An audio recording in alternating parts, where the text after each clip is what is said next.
Eu vou ler um trecho do artigo do Guzzo, mais um artigo admirável, publicado na Revista Oeste. Provavelmente não há nenhum outro país no mundo em que a corrupção seja entendida como uma prática regular ou necessária do Estado e oficialmente aceita pelo mais alto Tribunal de Justiça da nação, decisão após decisão, sem falhar uma que seja. Você consegue citar algum lugar parecido? Não está dito que é assim, é claro. No papel, roubar dinheiro público continua sendo proibido. Mas na prática é permitido, sem problema nenhum, se o criminoso é de esquerda ou coisa que o valha. A questão mais interessante que se levanta a essa altura é se algum país, entre os 200 que estão hoje na ONU, pode funcionar desse jeito na prática. O que será que acontece no dia a dia? Dá para a economia funcionar assim? É claro que não vai haver crescimento algum, não num nível decente. É impossível criar riqueza a não ser fortuna individual para quem rouba e muito menos distribuição de renda. Ana Paula Henkel, muito boa noite. A Operação Lava Jato, então, completa 9 anos, né? E o saldo, nós temos aí uma lista de arquivamentos em todas as instâncias, e o presidente Lula e o senador Renan Calheiros, então, liderando o ranking, respectivamente, aí, com 23 e 19 investigações arquivadas. Boa noite, Paula. Boa noite, craque Silvio Navarro, meu mestre Augusto Nunes. E que honra ter o Fernão aqui com a gente nessa noite. Muito boa noite, Fernão. E muito boa noite à nossa audiência maravilhosa. Como o Fernão disse, a Lava Jato, infelizmente, foi um sonho de verão, né? O brasileiro se agarrou ali naquela realidade que saiu, que eu sempre comento aqui, saiu dos filmes americanos e achou que a justiça imperaria no Brasil, que o império das leis, como disse aqui o segundo presidente norte-americano, John Adams, ainda antes da independência americana, né, de um renomado advogado das colônias, ele dizia: se quisermos ser uma nação séria, precisamos ser uma nação de leis, um império das leis e não dos homens. E, infelizmente, no Brasil, nós somos o império dos homens, por isso que não somos uma nação séria. Eu acompanho o trabalho do Fernão e acompanho com muito afinco, porque o Fernão traz um debate aqui, estamos sempre trazendo as notícias que a velha, carcomida imprensa não traz, principalmente sobre esse desgoverno, mas aqui no Sem Filtro nós também temos uma premissa propositiva e a solução e as soluções, o que nós temos que debater. E o Fernão, eu acho muito importante que coloquemos no debate a reforma política, o recall, o voto distrital, que é o que acontece aqui nos Estados Unidos. Quem está no Congresso, na Câmara, no Senado americano, eles foram eleitos diretamente pelo povo em seus distritos. E se não começarmos a discutir, mas é muito complicado uma reforma política, ora, era muito complicado discutir, por exemplo, há alguns anos, sobre privatizações. Hoje o assunto caiu aí, né, nas graças do povo e as pessoas entendem que quanto menos Estado colocar a mão num campo de competição, onde nesse efeito dominó o maior beneficiário vai ser o consumidor, as pessoas não querem discutir outra coisa. Elas entenderam os benefícios e as boas soluções de um projeto de privatizações. No entanto, lá atrás, é muito complicado, não vamos nem discutir.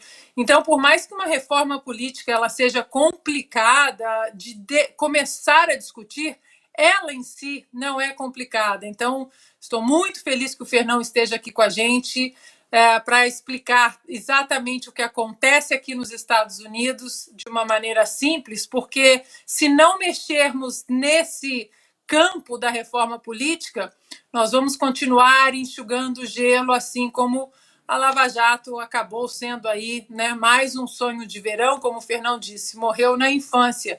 E para isso nós precisamos eleger diretamente aqueles que estão no Congresso, fazendo as leis, passando as leis, discutindo as soluções para o Brasil, e não colocar esse monte de gente como um cabideiro ali, né? Cotas partidárias e gente que não está nem aí para um projeto de nação, como nós falamos aqui.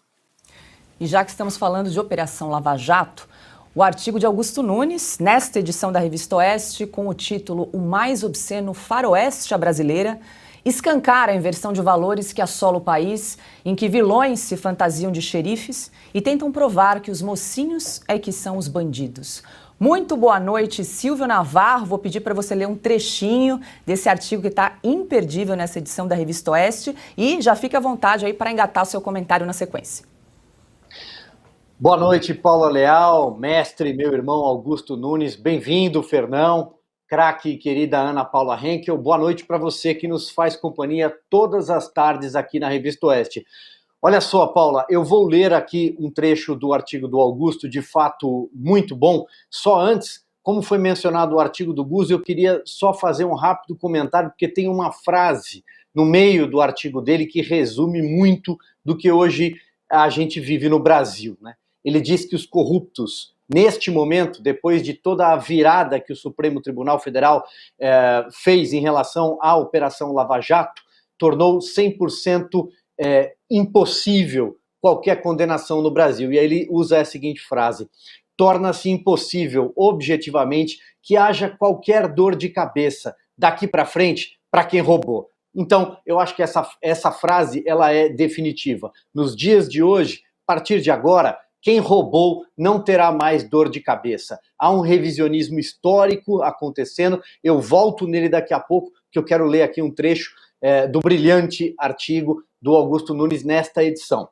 Aspas para Augusto. Abatida por decisões sem pé nem cabeça do STF, que transformaram gatunos em perseguidos políticos e homens decentes em perseguidos cruéis, a operação que condenou dezenas de figurões sem ter castigado um único inocente respirava por instrumentos quando foi enterrada em cova rasa pela escolha do novo titular da 13ª Vara Federal de Curitiba, Eduardo Fernando Apio, que durante a campanha eleitoral assinou documentos com o codinome LUL22, doou 13 mil reais à campanha do ex-presidente e agora redigindo em juridiquês de Napoleão de hospício decisões ditadas por uma cabeça em combustão. Uma delas homenageou Sérgio Cabral, o último preso da Lava Jato, até ser dispensado pelo Supremo em fevereiro de cumprir a condenação a mais de 400 anos de cadeia. Apio autorizou o Marcola da ladroagem VIP a passear pelo país por até 8 dias e sem tornozeleira. Parabéns, Augusto. Paula, emendando aqui então, portanto, um comentário inicial em relação à Lava Jato, vocês sabem que eu acompanhei durante todos os anos, desde o começo, essa operação, então eu queria trazer alguns números. 79 fases teve a Lava Jato ao longo de 7 anos, que foram os anos dourados da operação. 195 denúncias formais, 244 ações penais, 1.900 ações de busca e apreensão, 350 prisões preventivas, 211 prisões temporárias. No total, 981 pessoas passaram de alguma forma pelo escrutínio da Força Tarefa de Curitiba. 278 acordos de leniência, 22 bilhões de reais devolvidos. E esse número, olha só, ele é de alguma forma um pedaço, né, a ponta do iceberg, porque os próprios procuradores que atuaram nesses anos todos na operação afirmam que muito mais dinheiro foi surrupiado, foi pilhado e acabou escondido de uma forma que a operação não conseguiu chegar. Então, Paula, se todos esses números não traduzem a maior operação anticorrupção já ocorrida no Brasil, na América Latina e talvez no mundo, todo o resto é o Brasil que a gente está vivendo hoje e que, como disse muito bem o José Roberto Guzzo, vou ler de novo, torna-se impossível haver qualquer dor de cabeça para quem roubou. A Lava Jato é coisa do passado, talvez tudo isso tenha sido só uma grande narrativa. Augusto Nunes, quer complementar? Nós lemos só uma degustação aí desse seu Mas artigo. acho que os meus parceiros aqui todos falaram por mim. A Lava Jato, ela começou a morrer no momento em que o pensador da ladroagem, Romero Jucá, constatou que era preciso estancar a sangria.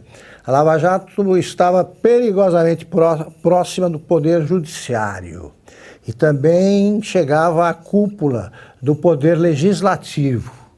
Aí a quadrilha se uniu, né? A ladroagem brasileira, ela demonstra a capacidade de se unir admirável quando o perigo chega. Foram os poucos anos em que o brasileiro acreditou que a lei valia para todos, igualmente. E não é assim. Isso com o detalhe, Augusto, de que a Lava Jato tratou só da roubalheira onde teve agentes físicos. Perfeito. Né? Não tratou da grande roubalheira, da roubalheira maior de todos, que é aquela que é automatizada no Brasil. Né?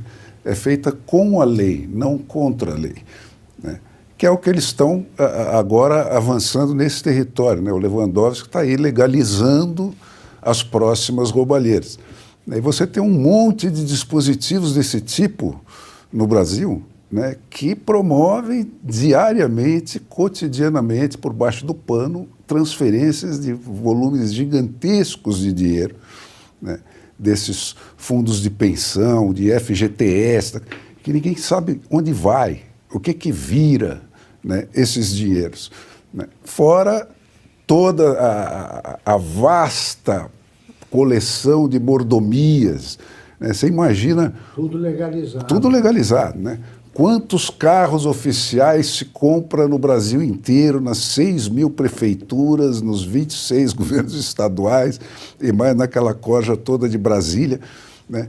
E por aí vai, assessores, né? parlamentares, Assessores, seguranças, né? Os filhos, as mulheres que agora estão no TCU, os caras botam a mulher no TCU. Quer dizer, virou sexo explícito mesmo, né? Então, só para lembrar isso, quer dizer... numa empresa estatal. A Lava Jato cuidou dos assaltos onde teve assaltante, assim, atuando. Física, exatamente. Mas o esquemão, né, esse não chegou nunca a ser mexido. Perfeito. Continua intocado. É por isso que o Brasil é pobre, cara. É difícil você conseguir fazer um país como o Brasil ficar pobre. Precisa ser eficiente. É uma obra gigantesca.